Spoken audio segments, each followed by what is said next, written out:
January 19th, 2017, the Northumberland Art Gallery in Cobourg, Ontario. Following introductory speeches, the Alderville Anishinaabe singers sang the Miigwech song, a song of thanksgiving at the beginning of an art show, which was the culmination of a unique cross-cultural art experiment.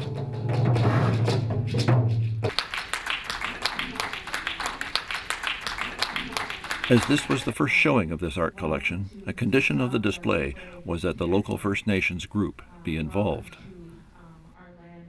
Julie Bothwell, the Alderville First Nation elected councillor, introduced the musicians and members of her band. I think it's important that we offer the song, even though it's a fun, lively song, it represents about the water flowing, but it's also a song to honor all of the water. They then drummed the water song, which involved the entire audience.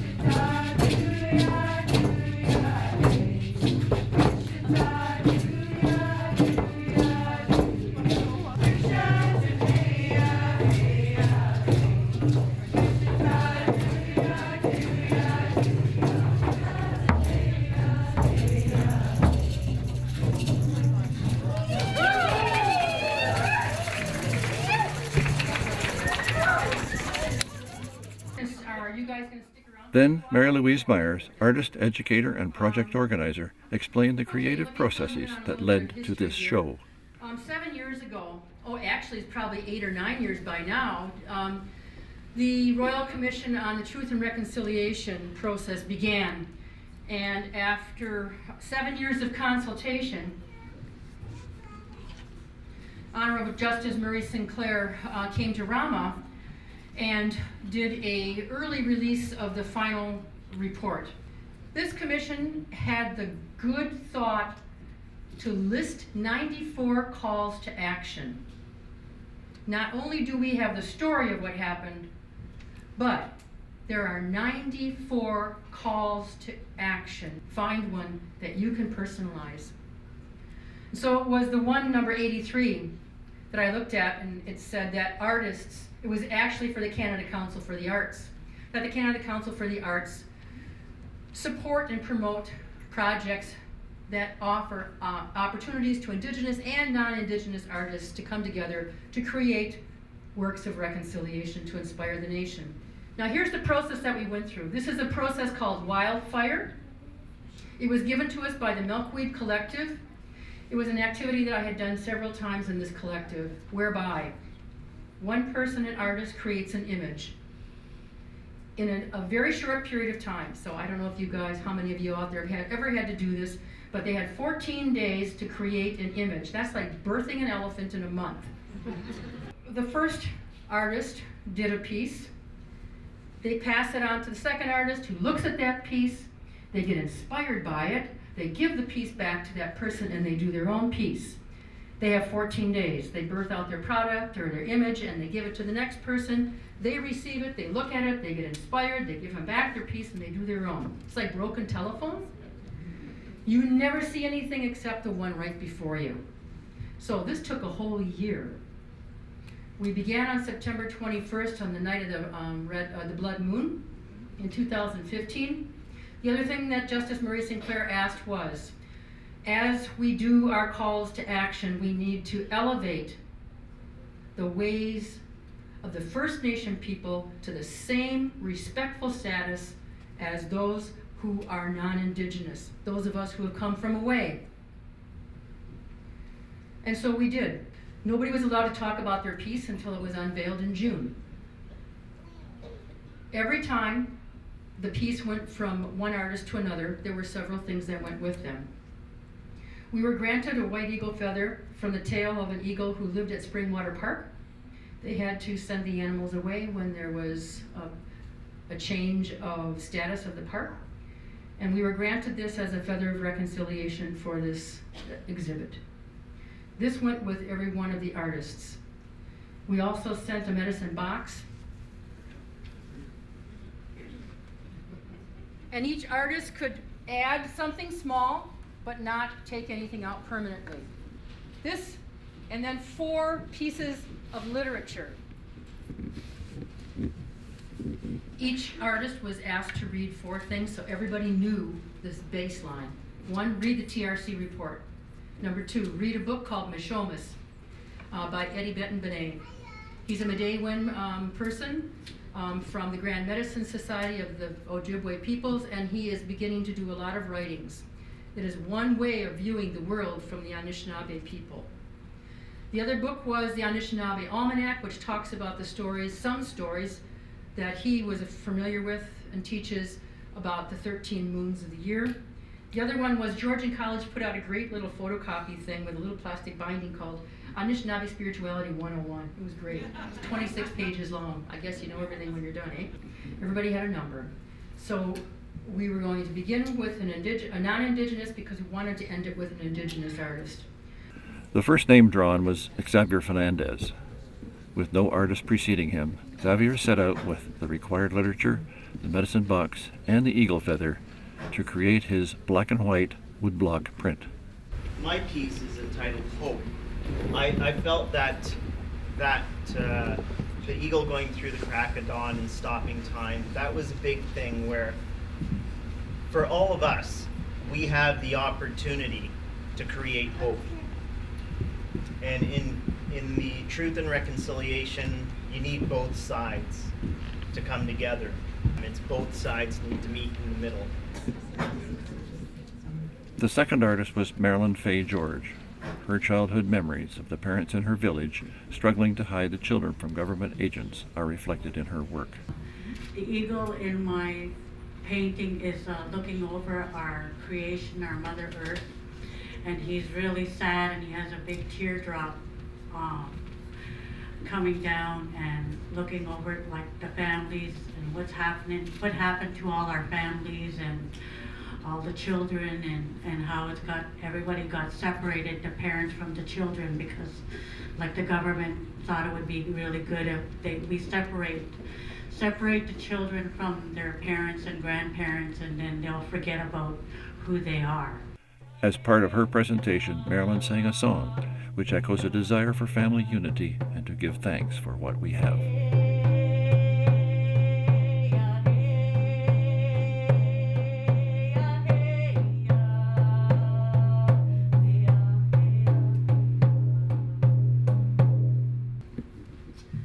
The next piece is mine.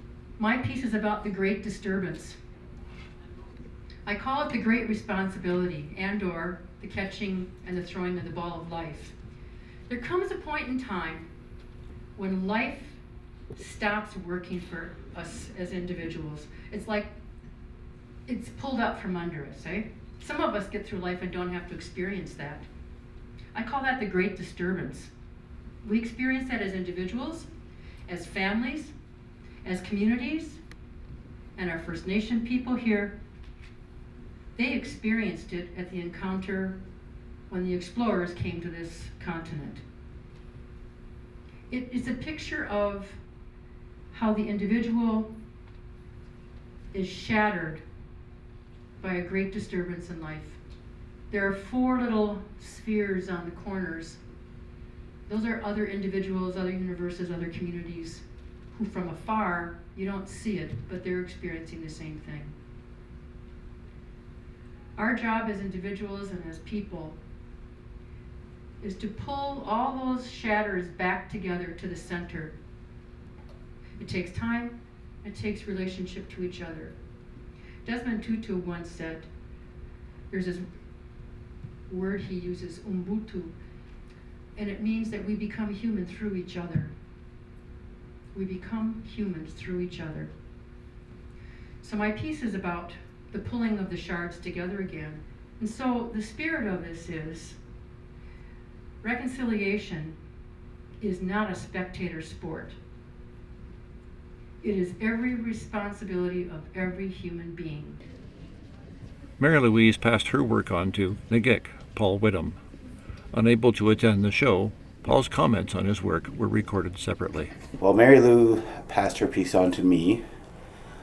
She told me the story of the ceremony that's taking place in her image of the ball being thrown, which is a big part of my piece, one of the main part of my piece, with the tree in my piece having the fruit growing in it, and that being part of the symbolism from her piece, that ceremony of the ball being thrown in the village. So I have 7 different colored rocks that symbolize the 7 grandfather teachings.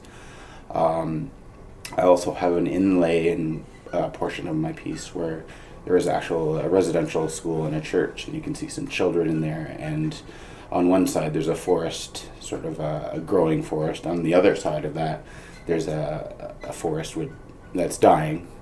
There's also an image of a person in there, and there's sort of almost like shattered glass, so that's just a representation of oneself being shattered. But I've decided to install a bear in one of the inlays. It's very small, but it's a bear lying down, and the bear being in the Ojibwe culture, the bear is like the healing clan. So it's meant to heal us. So that's that symbolism there. Also, I have the different colors, the blue and the orange, and the sunset or sunrise. It's meant to be either or. And I have a figure of a man and a young child as well. So that's sort of looking to the future generations and teaching them about the subject at hand, basically. And also the sky and the water is sort of looking back at the eagle feather teaching of duality of our spiritual side and our physical side, and also the truth in between those two sides of our being. A couple of weeks later, abstract painter John Olebrich received Nikek's work. Inspired by the painting and the literature provided, John illuminated his thoughts on canvas. I decided to make a painting that would give an opportunity for images to appear without preconception. At the end of the painting, I realized that although there were 2 figures, where that is supposed to be her arm and that is supposed to be his leg, it could also be read as one figure with 2 legs sharing their limbs. And that spoke nicely to me of the idea of walking into the future together as 2 reconciled peoples. John handed the project to Aboriginal artist, dancer, and singer Robert Henry. Rob, whose children were part of his artwork, is trying to help them learn and understand their heritage. When I first got this piece brought to me and I looked at it, first thing I can think of is my children, because this is what this Truth and Reconciliation is about. Because ever since my grandfather is a residential school survivor, and it's a reason why that I discovered the reason why I don't speak my language, and I never knew any teachings until I was maybe in my late teens. And being an artist and also a singer is a way of it was a way for me for healing and to discover my roots. This project to me of non-Indigenous, Indigenous getting together is really important, because it's given us a chance to heal, and how we heal is by telling our story. And for the non-Indigenous to hear it is for an understanding, so they can understand and to let us heal. Because we got a long way to go, but I'm very thankful to be born at this age and time and be working with the people that I'm working with. As part of his contribution to the Call 83 project, Rob played a healing song.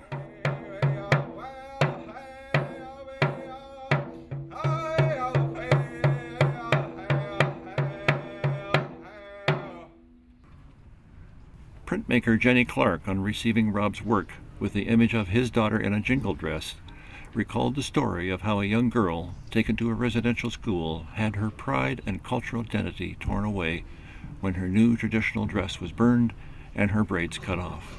And so the red dress is part of the red dress, the honoring the missing Indigenous women. The red dress is for a child. The child's dress is decorated with the healing verbs. May the child heal. So I cut the dress out in one line, and I had a negative dress. So unknowingly, the missing child is represented in the second piece. The so I started by creating prints that you see on this little dress. Prints of the healing herbs. So there's cedar, there is sage, and there's a tobacco flower surrounded by sweetgrass braid. There are 16 buttons that are made out of shell. The shell represents the healing waters. And at the throat is the turquoise, which I understand is the healing color. Jenny passed her painting on to established Aboriginal artist Clayton King. As he was unable to attend this show, Mary Louise spoke on his behalf. He looked at Jenny's piece and he picked up that whole idea of the children's dress. And it spoke to him about the feminine factor. His story in this painting is the power of the winter moon, the coming together of the peoples and the environment, and particularly the coming together of environment and peoples and other life forms to create the mermaid or the male mermaid clan. So he was inspired by that dress image of the children and put forth this image for us. So Clayton passed off his piece to a gentleman named Peter Adams. I was really conscious of the mythology and the symbolism in the background of Clayton's piece, and that reminded me of recently seeing petroglyphs in BC where they were partially obscured by leaves and debris. And Clayton's piece made me think about how all these stories and myths and cultures, for that matter, are so fragile if we don't retell them and we don't preserve those stories. And so I approach my piece as a kind of a cultural excavation where, if you look closely, there are obscured fragments of petroglyphs on the surface, like the plywood is like the surface of the rock, and then there are excavated areas that reveal further details. And here you'll see an image of a residential school group from BC. So I've called the piece Cultural Excavation because it's a nod to the importance of history and storytelling and sharing as a way to preserve memories, preserve history, preserve cultures.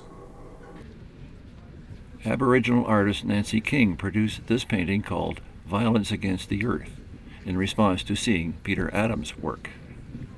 So when I first saw Peter's piece, I was really struck by the excavation that was happening, literally having stuff dug out of his work. And that kind of reminded me of the violence that our land is constantly going through. And when I considered the violence that the land experiences, I considered the violence that our bodies as Indigenous women experience, and the violence that occurs to our bodies and the land is one and the same, and it's continual, and it's an effect of colonization. And when it comes to truth and reconciliation, one of the things that we have to talk about is that violence, because it's one of the many things that stems from, the harmful effects of colonization, assimilation, genocide. And to me, that violence is like a continued genocide, and it's a tactic used against us and the land.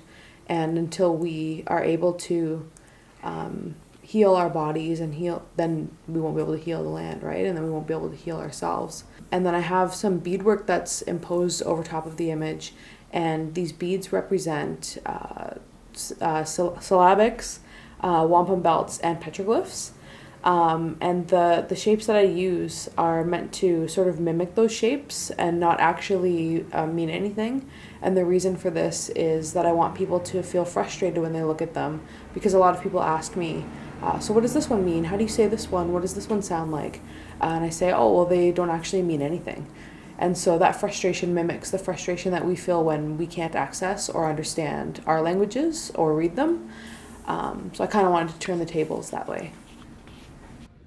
Following Nancy King, Christina Luck's work is a family recipe for a healing potion that she is sure originated long ago with the First Nations people close to her family's farm. My piece, I painted the night sky, the universe, with a thin band of green that represents the edge of the world. The writing on this is called sinus cure, and it's a method for using bloodroot as a cure for a sinus ailment. And it was a piece, something handwritten by my aunt that I found amongst her things. But I know this didn't come from Europe because bloodroot is a native North American plant. And so this had to be medicine that was shared from the First Nations people somehow. And I had this was a connection amongst all our family things to the people who were first there. So to me, that's referring to the loss of culture, loss of language, loss of knowledge. The youngest artist of the group was Mercedes Sandy. Her family is still dealing with the legacy of her grandfather's incarceration as a child at the Mohawk Institute Residential School, known as the Mush Hole. I think with my piece is where it fits amongst the whole entire group is there's some point in this healing process that we need to grieve. We need to look back at our history and say, yes, this has happened to our grandparents, our parents, our children, aunties, uncles, sisters, brothers, neighbors, that this affects everybody, not just First Nations, Métis, or Inuit. When I met with Christine, she talked a lot about the past, and she kind of mentioned Nancy talking about the future, so I decided to do past, present, and future. And that's the process that we go through when grieving. We look at the past, and then we work toward the present, where we are today, and we look and see what can we do to make a difference for the future. So this process is really important to me for myself and my family to heal and for my community to heal. Because there's a lot of people that have gone through a lot of stuff, but there will be brighter days. Simcoe area artist Joanna McEwen, after meeting Mercedes and hearing her stories, felt that things couldn't get any worse. The only way to go now was up. So it's in a way, it's very self-explanatory. There are a few things that aren't so easily read, but we can see that the mush hole is disintegrating. That's quite obvious. But at the bottom are the remnants of these bricks, but in amongst them are growing wild strawberries. They're having a lovely time, and they're just about to cover those wretched bricks all over with their beautiful vines. And so this is the business of hope, for sure. So I've got to put ravens in there. So there they are. I'm going to leave it to you to see what they mean for you. Concurrently to doing this, I also did this work. And this is to honor our Métis friends. It's called torchon, French lace. This is to honor the circle, the earth, the moon, the sun, which of course is very important to us all, but it's exceedingly important to our First Nations friends.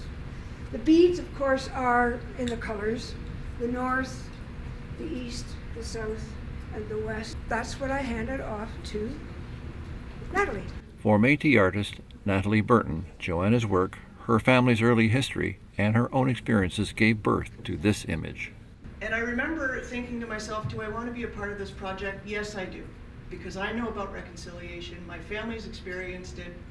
Well, when I was a kid growing up, I remember clearly, but it didn't mean anything. Like, it's like, okay, great, you're from Six Nations, you're First Nations, okay, it's normal.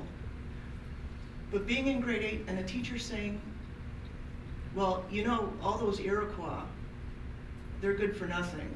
They need to get up with, you know, with the program and sort of, you know, leave the res life behind and they're not worth anything. So I'm thinking to myself, whoa, you're talking about my people. I feel like I don't belong here. So thinking about all this, you know, those strawberries just kept coming back. The strawberry, to me, is something that is nourishing. It's the first fruit, like we've heard before. It is so small, but so potent. It nourishes us. So for me, I needed to get to the core. And this is my representation of what the core of reconciliation is. Abstract artist Jeanette Lucasi received Natalie's work and responded to her desire to get to the core of reconciliation. As she matured, Jeanette has come to the realization that a lot of what she was taught about her history and that of her country and its peoples were lies shrouded in veils of convenient excuses. And I think for me, through this process, I made a promise to myself that I would speak up. So I guess I ask all of you that are non-Indigenous to question what you know. And maybe when you're speaking to your friends, and when you get those comments that which you will get, because I have gotten them when I've spoken about the unfairness of the situation, that statistics that Indians are First Nation, and there's still people call them Indians, they're drunks, that you will stand with me and help stand and clarify and bring truth so that we all can then move forward together. My piece is called Truth, Nothing But the Truth. In itself, on the one side, shows the angst, the anxiety, the pain that I felt in the discoveries that I had learned through those 14 days. On the other side, there's the hope that I see, the spirit of the First Nation people that is so very strong, like Marilyn George has said, you know, try as they might, they could not do away with them. Paul Schilling was the last of the 16 artists featured in this project. Having witnessed the devastation of fractured family life and self-destructive addictions, he came to realize that in order to shed the dark cloak of anger, hate, and prejudice, one must first find and heal the child within. Little boy pushes up things, and I have to deal with them. I have to take them apart like this. Cry, scared. I take the wisdom from each one of these and I push it back. And another little boy pushes up some more ugliness. I have to take it apart, cry, fear, scream, take the wisdom from this and push it back in. I kept doing that, and I said, when is this going to ever stop? I saw all the violence, all the hate, all the rape, all the molestation. I saw it all, right? That's stemming from a very hurt people. But meanwhile, I started drinking, and I carried a lot of pain. I drank and drank and drank and drank. And around that, I was close to 40 years old, I stopped, and I had to heal. I had to step outside of a box. I was terrified. I didn't think I could do it. I don't know if I wanted to do it. I had to step out of my dysfunction into a place that was waiting for me. I learned to rediscover myself, and that I am not shame. I am not all that fear. I'm not all these ugly things that was piled on the shoulders of my little boy. It's all about healing. I do I do a lot of painting. It's always about the little boy, the little girl. It's about the change we all have to go through. All of us, not just some. Right? Education's a tool, and it will take you half the way. Education and knowing who you are will take you further and further. Accompanying Paul Schilling's painting was his story about apology and reconciliation, which Mary Louise read aloud. The boy couldn't help himself, and he turned and he joined Mishomis and his friend. Following that, Rob Henry sang a social song, where everyone in the gallery joined hands and danced.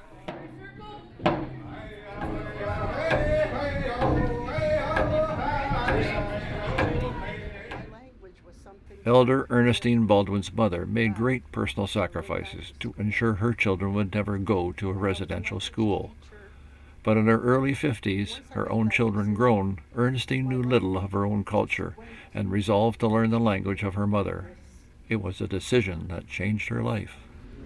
I just can't believe how my language gave me back my confidence, my self-esteem. I wouldn't be here standing in front of people talking if I didn't have that. It just gave me strength. Ernestine closed the evening with a prayer of hope in her native language.